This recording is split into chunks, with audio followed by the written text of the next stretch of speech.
انسان اگر سچی توبہ کر لے تو اللہ نے گارنٹی دی ہے کہ گناہ سے توبہ کرنے والا گناہ سے پاک ہو جاتا ہے، اللہ اس کو اپنا محبوب بنا لیتا ہے۔ ہزاروں سال تک کوئی گناہ کرے اور سچی توبہ کرے تب بھی اللہ اس کو بخش دیتا ہے۔ توبہ کا دروازہ کھلا ہے، لیکن توبہ گانوں کو پیٹنے کا نام نہیں، کان کو کھینچنے کا نام توبہ نہیں۔ اگر آپ اجازت دیں تو چند چھوٹے سے وقت میں اتنا بتا سکتا ہوں کہ کیسے کیسوں نے توبہ کی اور توبہ کی برکت سے وہ کیسے کیسے بن گئے۔ انہی میں خوبصورت سا نام میں آپ کے سامنے پیش کرتا ہوں۔ ایک ہستی ہے جس کا نام مالک ہے، مالک نام ہے، بڑے بزرگوں میں شمار ہوتے ہیں۔ پہلے حال یہ تھا، عورتیں پہلے جیسے آج آرکیسٹرا وغیرہ ہوتا ہے نا، آج آرکیسٹرا ہوتا ہے، گانوں کی محفل سکتے، شراب کی محفل، تو لوگ گانے گاتے ہیں، غزلیں گاتے ہیں۔ اس دور میں مجرے ہوتے تھے، مجرے تو لڑکیاں گانا گاتی تھی، ناچتی تھی، لیکن ڈھول بجانے کا کام مردوں سے لیا جاتا تھا۔ تو مالک ڈھول بجانے کے لیے ساتھ میں جاتے تھے، کیونکہ مرد جلدی تھکتے نہیں ہیں تو وہ ڈھول بجاتے تھے۔ یاد رکھنا، اللہ جب کسی کو اپنا بنانا چاہتا ہے تو کوئی آواز آپ کے کان تک پہنچا کر کے اپنا بنا لیتا ہے۔ اللہ اللہ، یہ جلسے اسی کی ایک کوشش ہے۔ جلسوں میں اسی لیے ہم آتے ہیں کہ چلو بھائی 4 لوگ نہ سنیں گے، کوئی ایک تو سنے گا، ایک بھی عمل کر لیا تو اپنی بگڑی بن جائے گی، اپنا کام بن جائے گا، اسی لیے آتے ہیں، ورنہ کوئی لالچ نہیں ہے۔ انسان کو سب سے اچھا آرام گھر پہ ملتا ہے، بیوی اور ماں کے ہاتھ کے کھانے سے بہتر کوئی کھانا نہیں ہے۔ اور رہی بات پیسے کی، تو انسان جو ہے پیسہ کسی کے بھیک سے نہیں بلکہ اللہ کی عطا سے کماتا ہے۔ جب وہ کسی کو نوازنا چاہتا ہے تو زمین بھی سونا اگلتی اور آسمان بھی دولت برساتا ہے۔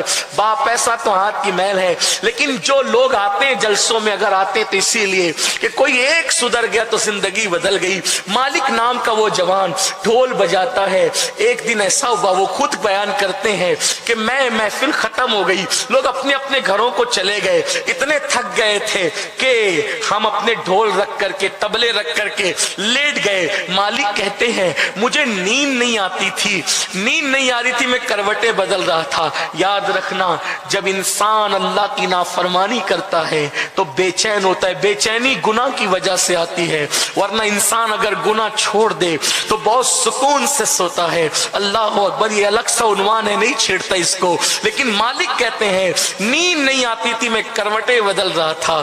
ایسی بدلتی ہوئی کروٹ میں نے غیب سے ایک آواز سنی، مالک کیا وہ وقت نہیں آیا کہ تو توبہ کر کے اللہ والا بن جائے؟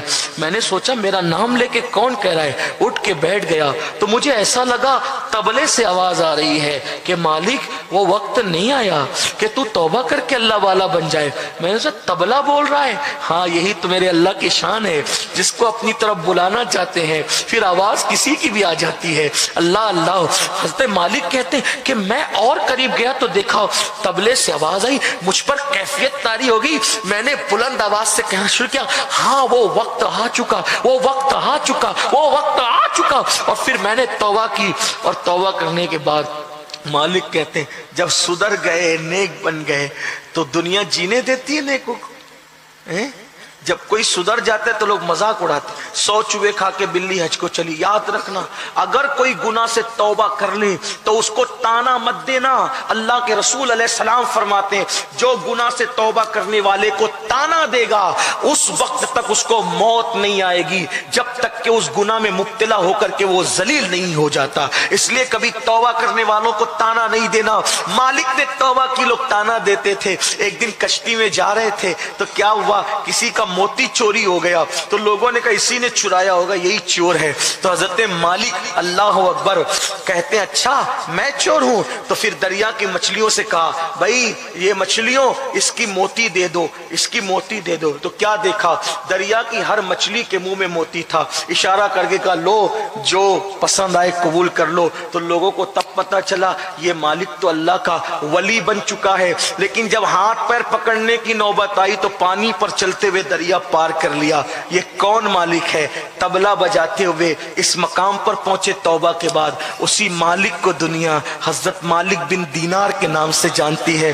دیکھا توبہ کہاں پہنچاتی ہے۔ آؤ میرے بھائی ہم بھی توبہ کریں۔ اللہ اپنے بندوں سے کروڑوں ماؤں سے زیادہ پیار کرتا ہے۔ توبہ کرو گے ضرور معاف کرے گا، توبہ کر کے بدل جاؤ۔ لیکن اتنا ہی، آج کے بعد یہ عہد کرو نماز نہیں چھوڑیں گے، آج کے بعد عہد کرو خود نمازی بنیں گے، گھر والوں کو نمازی بنائیں گے، بیوی بچوں کو نمازی بنائیں گے، یاد رکھیے نماز کو چھوڑ کر کے ہمارا کوئی عمل قابل قبول نہیں ہو سکتا۔ 700 مرتبہ نماز کا حکم آیا ہے کم و بیش پورے قرآن میں، اس لیے نمازی بنیے۔